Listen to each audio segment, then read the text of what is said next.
Hey guys, welcome back to my channel. I'm doing this video not only for my channel, but also for Amazon. What I am showing you guys here is the Rok-Lok Universal Quick Strap Lock Change System. And I got a set off of Amazon, I mentioned. It's a pretty cool system, and I was buying it because I wanted to replace my 17-ish year old Planet Waves locking strap here.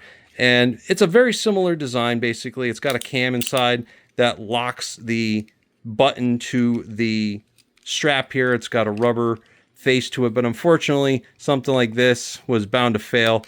It's not serviceable. The hinge here broke, so it's only a matter of time before it falls and I lose my base in my hands, unless I'm able to catch it, which is not really, not really practical. But anyways, wanted to upgrade, so I went ahead, got myself a nice 4-inch wide strap from Levi's, nice leather strap, and I put the system on here. Now, it is a very good system. However, it has got one major fatal flaw that is, I hope that Rok-Lok sees this, because this is something that they really need to address.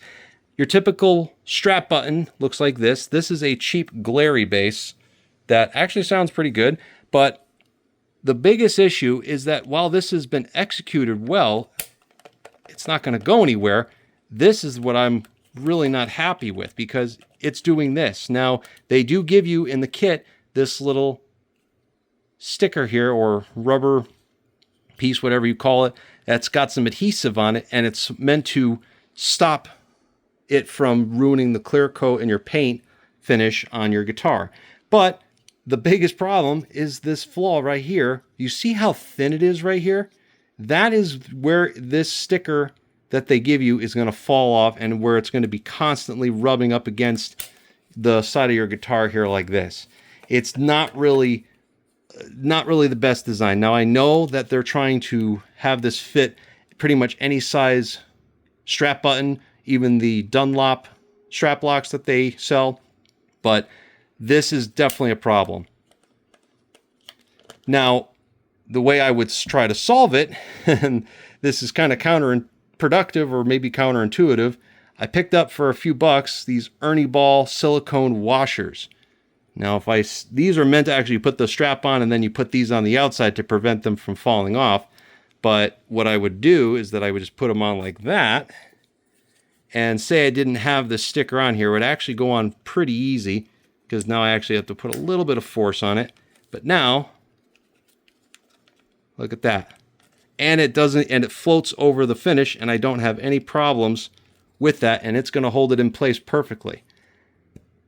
Maybe you guys should look to redesign it inside slightly so that you can install it that way. This sticker either is too thin.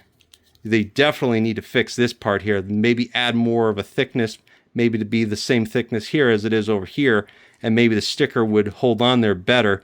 But this silicone washer idea seems to work just fine.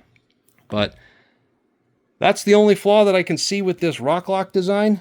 Again, Mark Todd, hope you guys are watching this, but if you can maybe address that, that would be great. Other than that, really good way of executing a newer system, better mousetrap, if you will, that's meant to handle everything. It just needs a little bit more refinement, in my opinion. Thanks for watching, guys.